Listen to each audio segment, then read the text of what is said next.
Dear student, आज हम BSc part 1 paper 1 microbiology, mycology and plant pathology में symptom of disease में symptoms का जो सेकेंड ग्रुप है उसको आगे कंटिन्यू करेंगे।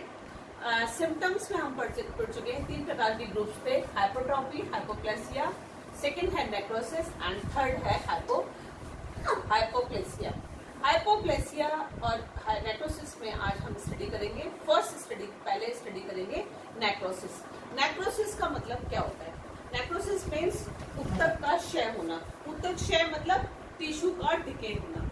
उस ऊतक क्षय में हम देखते हैं कि इस प्रक्रिया में क्या होता है कि जो भी डिजीज प्लांट है उसके प्रभावित भाग में जो भी उसका प्रभावित मतलब जो इफेक्टेड एरिया है जहां पर पैथोजन ने अटैक किया है वो या लोकलाइज्ड फॉर्म है किसी जगह पर, या पूरे भाग पर हो सकता है, या कोई एक पर्टिकुलर सिस्टमिक भाग में हो सकता है, या लोकलाइज पार्ट है, उसमें पादप के किसी अंग विशेष की कोशिकाएं तीव्र गति से समाप्त या मृत हो जाती है। यानी या तो सिस्टमिक या लोकलाइज्ड एरिया के अंदर पैथोजन के अटैक होने से प्लांट का कोई पर्टिकुलर पार्ट या सारे के सारे पार्ट जो होते हैं वो कैसे हो जाते हैं, उसमें कोशिकाएं तीव्र गति से खत्म होना, उनका टिश्यू का एकदम खत्म हो जाना, मृत हो जाना कहलाता है।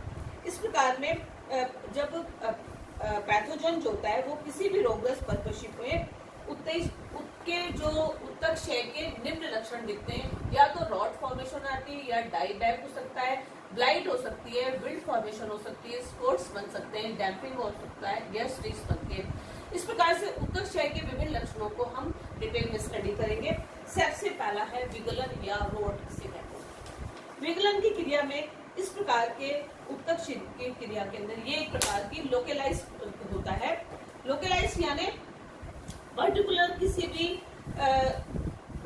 प्लांट के जो होते हैं, पौधे के सभी भाग जो होते हैं ऊतक इससे प्रभावित होते हैं।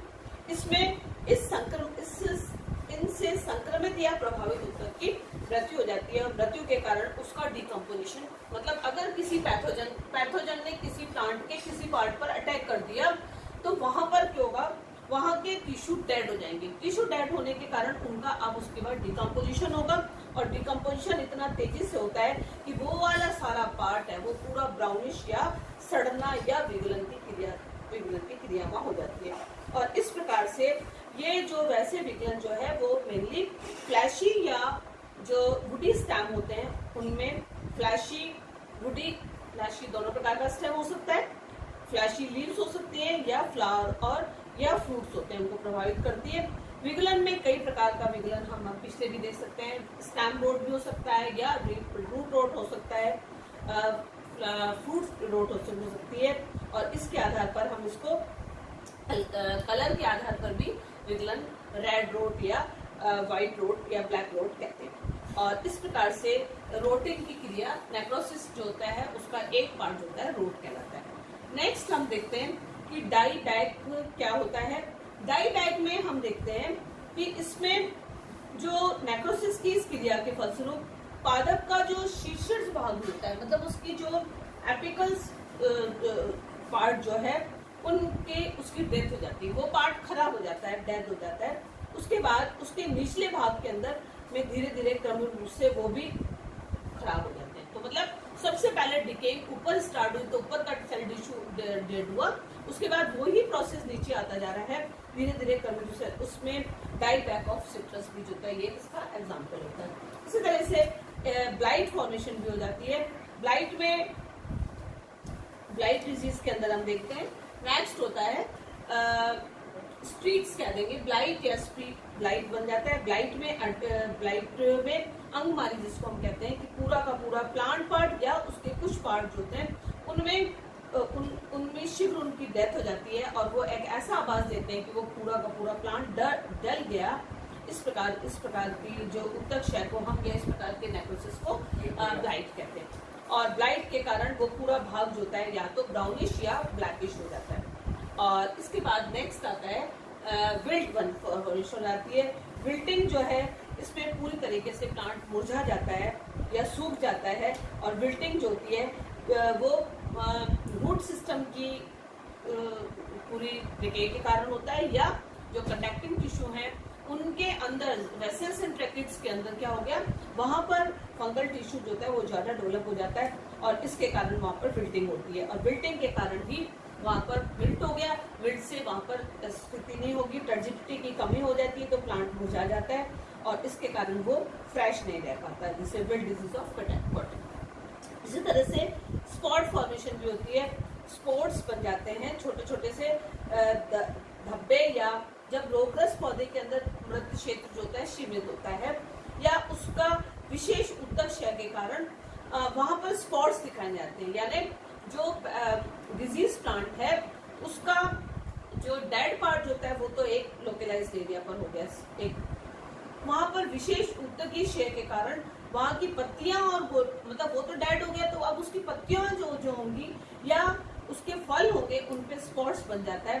स्पॉट्स का साइज अलग अलग होता है, कभी कभी उन स्पॉट्स के अंदर भी जो होता है वहां का भी टिश्यू सुगड़ जाता है और पत्तियां स्वस्थ भागों से अलग हो जाती हैं, गिर जाती हैं। इसके परिणाम स्वरूप हम देखते हैं कि पत्तियों पर केवल छिद्र ही शेष बच जाता है, जिसको उसको शूट हॉल्स कहते हैं, विस्फोटक छिद्र कहते हैं, जैसे आलू का में पर्णशक्ति हो जाता है। अब इसी तरह से हम देखते हैं स्पॉट के बाद कई बार होता है डैम्पिंग ऑफ आर्ट गलन की क्रिया भी हो जाती है। इस क्रिया में क्या होता है कि पौधे पर जैसे ही पैथोजन का अटैक होता है तो पौधे का आधारी भाग या भूमि की सतह वाला भाग जो होता है उसके पास वाले में वो भाग जो होता है वो कमजोर हो जाता है और उसका निचला भाग, इसके कारण रोगी पौधे का निचला भाग जो होता है उस भार को सहन नहीं कर पाता तो वो पौधा गिर जाता है। इस प्रकार उसको हम डैम्प हो गया, मतलब गिर गया नीचे की तरफ उठकर। ये ऐसा हम देखते हैं कि खेतों और क्यारियों के अंदर जो सीडलिंग्स होते हैं उनकी तेजी से डेथ हो जाती है, उनका गिरना भी वो किसके कारण होता है, डैम्पिंग ऑफ होता है, डैम्पिंग है। तो पाइथियम के अंदर और टमाटर के पौधे के अंदर डैम्पिंग ऑफ देखा जाता है।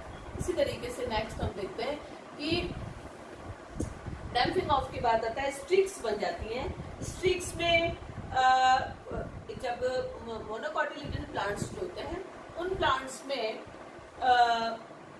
जैसे पोएसी के मेंबर्स जो होते हैं उनमें पौधों के अंदर समानांतर शिराविन्यास वाली, मतलब उनमें सब में पैरेलल वेनेशन होता है, तो उनके अंदर पत्तियां जो होती हैं उनमें टिश्यू का डिके हो गया है तो वहां पर स्ट्रिक्स या सीधी सीधी रेखाएं दिखाई दी जाती हैं और इन्हीं को हम स्ट्रिक्स कहते हैं। और इस प्रकार से पादप शरीर के आंतरिक ऊतक जैसे कि फ्लोएम है, जाइलम है, उनमें भी ऊतक क्षय होता है और पर्णवरंत के अंदर उनमें भी पत्तियों के अंदर ये स्ट्रिक्स दिखते हैं। तो इस प्रकार से ऐसा एग्जाम्पल इसका है स्ट्रिक डिजीज ऑफ बार्ले।